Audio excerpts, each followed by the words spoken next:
Negreanu is holding deuce-4 suited from the small blind, but he's up against Veldhuis and Harlow, who both have him beat. For now. King 8 suited for Lex, raised to 1400. Suited 1 gapper for Daniel in the small blind. He calls. Ace 8 for Russ. He's in. Flop comes ace jack 6. Negreanu understandably checks, but Harlow also checks with pair of aces, giving Veldhuis a free opportunity to scare them off. He does, betting 2700. Lex's bet could easily just be a C-bet, which it is, and Russ checks, so he looks pretty weak. Daniel should definitely be folding here. I have no idea why he's counting his chips. It's hard to imagine a scenario where chasing this draw is worth it. He raises to 7,200. Harlow is in a good spot here with 95% chance to win. Best hand. But he folds. That's a ridiculous fold. Russ just doesn't have enough time or chips to fold there. Why call pre-flop if you're going to fold top pair? This is why you must attack first on the flop, especially with pair of aces. This could easily be a bluff, but Veldhuis has to think carefully, because even though he's got 80% equity, a king high is not something you usually call with on this flop against Negreanu. Lex calls. A stone float. The turn would have given Russ trips. Negreanu checks it over, clearly not feeling confident about his 4-2 offsuit. He's looking to see if Veldhuis will take a stab at this pot, but he also checks behind. The river, the 9 of hearts. Both these guys were up to the same thing, checking the turn so they can fire a bet on the river without it having to be too big. There's that Veldhuisian stare. Negreanu looks like he will try to represent the flush on the river. If he doesn't bet high enough, he might get raised by Veldhuis. He bets 9,000. This is a pretty good bet from Daniel. 9,000 makes it seem like he wants to get called. Looks like Lex might have to reconsider his float plans. Lex could very well fold this or follow through on the float maybe, but I don't see him calling. He does call. King higher? That's good. Nice call. Jeez. What the hell was that? That is just a sick, sick call. Tony G is looking down at ace 8 offsuit, but he's facing arguably the best in the world, Daniel Negreanu, who's holding jack 9 offsuit. Tony calls. I'm going to raise you. Nothing crazy, just 2 more. To 2,800. I'm committed. Tony calls. Committed to the river. He's committed. The flop comes queen 10 deuce rainbow. The check from Tony indicates he's not as comfortable committing to the pot as he was pre-flop, so Daniel will now be looking to apply pressure. He bets $3,500, which doesn't really give Tony a read, so I don't see how he could fold here. Tony calls. He's committed. Well, he qualified. He's got hot with ace high. The turn, 5 of clubs. The turn changes nothing, and Tony checks again. I think Daniel has no choice but to keep attacking here. Bet 7,500. If Tony thinks his ace high may be good, he's right. He doesn't seem to be going for the fold like Negreanu wants him to. He calls. He's qualified. Daniel is acting confident, but if the river doesn't deliver him the straight, he might be in big trouble since Tony is first to act. The river, the 6 of clubs. Tony checks. I think Tony was planning on betting the river but got scared of the flush. Another brick for Daniel. Here comes the third barrel. 11,000. Daniel's really hoping that Tony hasn't qualified. Tony still looks like he doesn't want to fold, but folding or raising are the only options here. There's no way he just calls. Qualified with a deuce or a 10? Ace high. I thought for sure it was a deuce. I think Daniel's done a pretty good job of making this look like a value bet. Easy money. There's so much in there. Take it. Tony calls. What if I'm on the show betting, I can't possibly have a pair. Ace is good. I have jack 9. Tony G, man. Tom Dwan is looking down on pocket sevens, but he's up against Doug Polk, who's raised to $3,000 with 5-4 suited. 99% of players would just fold with Doug Polk's cards here, but at a cash game of these stakes, the players are mostly playing the players, not the cards. It's a semi-bluff. He's hoping he can steal the pot uncontested. Woo, 14. Tom Dwan raises more than 2 times to pot. This is a classic squeeze spot, punishing Doug Polk's wide cutoff open by denying him the cheap positional advantage and forcing him to commit big if he wants to dance. Doug Polk definitely knows he's a big underdog against a small blind 3-bet range. The call here is less about hand strength and more about trying to outplay Tom Dwan post-flop, using position to create fold equity. Doug Polk opening the suited connector in the cutoff. Tom Dwan puts in the 3-bet from the small blind and flops middle sets. 31,000 in the middle. In 3-bet pots, the pre-flop aggressor usually controls the story, and this board gives Tom all the credibility in the world. Doug's range has a lot of air here, so Tom can lean into that advantage and apply maximum pressure, knowing position alone won't save Doug if the bets start piling up. Doug Polk is going to float. I don't know why, but I thought Warren just said all in for a second, and I was like, whoa. Needs running cards to make a hand. The 6 of hearts on the turn gives Doug Polk an open-ended straight draw, and knowing his maniac style of playing, it could cost him a lot of money. Could win on the river with an 8 or a 3. Tilt software, and let's get this shit going. Another half pot bet. 115. And Doug's going to raise. By inflating the pot here, Doug Polk is putting maximum pressure on Dwan's range and setting up the possibility to shove the river whether he hits or not. I call. Interesting. Battling. Tom Dwan knows Doug loves bluffing, so he checks to trap him. 420. What are we doing? You win. I know I win, probably. Uh-oh. Tony G is looking down on pocket 3s. Pre-flop. This is Tony G doing Tony G things. Reynolds opens with ace-queen, the classic I probably have the best hand raise. Tony wakes up and decides his 3s are not just a set mining hand, they are a leverage hand. We'll re-raise. He bumps it to 5,000, not huge, but enough to isolate and make Reynolds play a big pot out of position. Never been caught this much bluffing in probably, I don't know, 10 years. Like, in the last 2 weeks. I have to call. I understand. I want you to call. It's a gentleman's call. The flop comes a dream board for Reynolds, and a pretty miserable one for Tony. Top pair top kicker versus a tiny underpair with no club and no real backdoor plan. When Reynolds checks, he caps his range just enough for Tony to feel obligated to keep telling the story. Qualifying on this board has to at least be a backdoor draw, so you have like 3-4 plus. I do have a backdoor. Backdoor wheel draw. He calls. I fold my hand right now. The turn is the 3 of diamonds, and that single card flips the world upside down.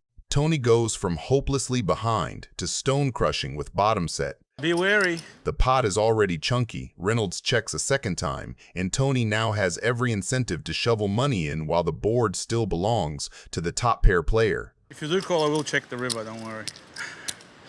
That's like the last bet that I just want to make sure I'm not in really bad shape. Reynolds again only calls. With top pair, top kicker, and a redraw to improve, he is never folding. Don't come out betting on me, just check a dark. I can't do all that dark stuff. The river brings the 9 of clubs, completing the front door club flush. From Tony's perspective, this is the one card he did not want to see. That's like a river now that I'm going to struggle to be called on. But I'll still bet 30,000.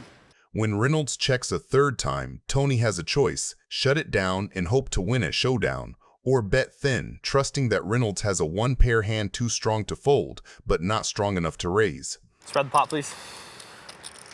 Man, Tony. You have to be value betting yourself. Reynolds here. calls. A set's good, any set's good. That's good. You having a good time, Tone? Things working out for you? But the river cost me a lot. I mean, I could have made a real pressure cooker there. Vanessa Rousso is looking down on pocket aces. Pre-flop, this looks like a routine spot that secretly sets Vanessa up for maximum pain. She opens to 1,000 with aces, the dream starting hand, and gets flatted by Lex on the button with king 4 of clubs.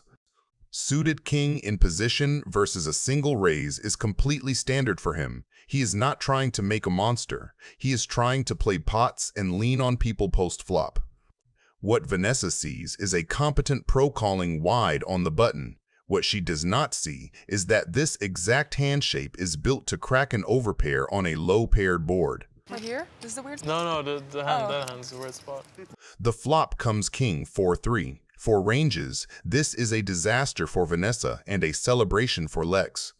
She still has the overpair advantage in theory, but in practice his flatting range includes all the suited king X and random sets. He decides not to get fancy and leads 2,500, a small, confident attack that says, "I connected." With top and bottom pair, he is miles ahead of all her one-pair hands, yet still vulnerable to overpairs and bigger kings, so betting to define the hand and start building a pot is perfect. The turn brings the queen, which is one of those cards that helps the aggressor's story more than it helps anyone's actual hand. From Vanessa's perspective, it is a brick. From Lex's seat, it is time to defend from the possible king-queen. When he fires 7,700, he is saying, I still have it and this board keeps getting better for me. With top and bottom pair, he is now comfortably ahead of every overpair. The only real disasters are sets or slow-played king-queen. Vanessa again just calls. That second call is very telling. She is no longer trying to protect aces. She is explicitly putting Lex on a king or a bluff and deciding to ride the hand down as a bluff catcher. The river pairs the 3, and that seemingly harmless card quietly locks in the cooler. Lex's kings and 4s are now counterfeited. When he bets 18,400 for the third time, the line is completely coherent. Oh, sick river. Unbelievable. Pretty good with these rivers with aces. Canit opens the button to 120,000 with pocket aces, a standard linear raise that wants calls from dominated aces and broadways. Haxton defends the big blind, getting a great price. That defend thrives versus late position opens. It flops backdoor straights, occasional 2-pair, and the jack of clubs is a premium blocker that unlocks strong semi-bluff lines on club boards. Effective stacks are deep enough that Haxton's plan is realize equity first, attack later. Wow, what a flop. Top set for Canit, royal flush draw for Ike. On the flop, Canit smashes top set and nut club density, c-bets tiny, keeping his whole range intact and denying equity from random hands. With one club and no made hand yet, Haxton's raise would isolate himself against nut clubs and boats. Calling is superior. He realizes equity with his jack-high club while keeping every worse club and many red card bluffs from Canit inside the pot. The turn is the 7 of clubs, and Haxton arrives with the flush. Checking is mandatory. His range needs check calls to protect earlier passivity, and it invites bets from one club hands and overpairs without a club. Top set without a club hates facing a check raise, and his turn checking range is heavy on exactly what Haxton targets. The river pairs the queen, double pairing the board with ace and queen. That card is far better for Canit than for Haxton. It promotes ace-queen and pocket queens to boats, and leaves many single club hands stuck as one pair. Haxton leads 450,000 into roughly 590,000, avoiding torching value versus boats. Canit responds by shoving for Haxton's effective stack, polarizing to full houses or an extremely rare bluff. Given the turn check, his credible bluffs are thin. A jack-high flush is strong in a vacuum, but not against this line and texture. You win. Let's go. Show me the bluff. It would be a lot of fun. Don't do it. Goofy limps the big blind with king 10 suited.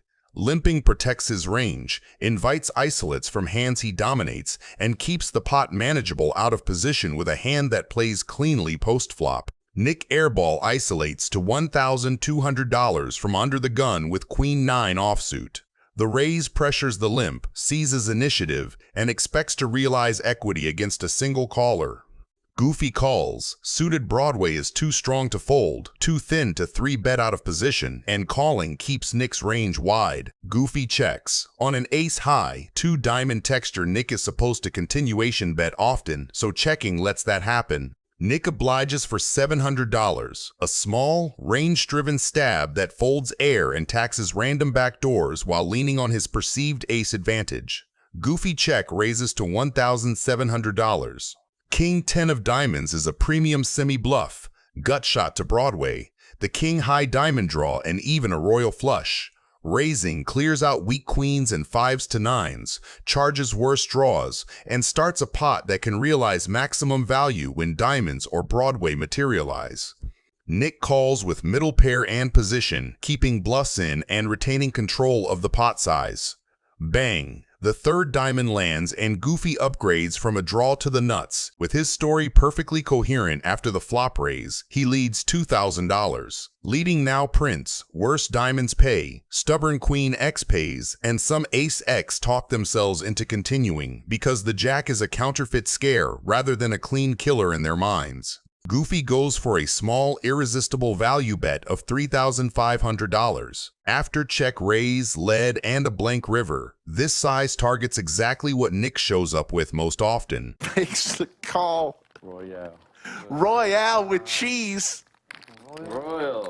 Schwan is looking down on pocket nines. Dylan opens to $150 with King Jack suited, classic live open that leverages position, plays well multi-way, and keeps dominated broadways in. LA Dylan 3 bets to $400 with Ace-8 suited, a light but sound squeeze that blocks the strongest 4 bets, takes initiative, and retains playability when called. Schwan cold calls with pocket nines in the small blind versus a wide squeeze and a single open. Set mining is priced in, and nines also realize well on many flops. Dylan closes the action by calling King Jack suited, doesn't want to 4-bet and face a jam. It realizes equity cleanly in position. Schwan checks her underpair on a paired 2-diamond board, leading folds worse and isolates better. Dylan checks in the middle 2 overcards but no diamond and sandwiched between ranges, so pot control is best. LA Dylan stabs $500 into a multi-way pot. That bet folds a chunk of ace-highs underpairs, charges diamond draws, and keeps his C-bet range balanced with some bluffs. Schwan calls. Nines beat a lot of LA Dylan stabs and can improve. Raising mostly turns her hand into a bluff versus better tense flush draws. Dylan lets it go. No diamond, poor visibility. The 3rd diamond lands and an overcard to Schwan's nines arrives. Schwan checks again, keeping her range uncapped and avoiding getting blown off equity by a check raise. From her seat, LA Dylan's flop stab can include many single diamond floats. Forcing those to fire again has value. LA Dylan checks back, very disciplined with Ace-8 no diamond. His turn barrel would target mostly stronger hands and invite check raises from Schwan's diamond holdings. Checking preserves showdown value versus busted floats and protects his range for when she does show up with slow-played flushes. 4 diamonds on board plus straights complete. Ranges compress and many 1-pair hands hate life. Schwan leads for $2,895. Really? I played this so bad then.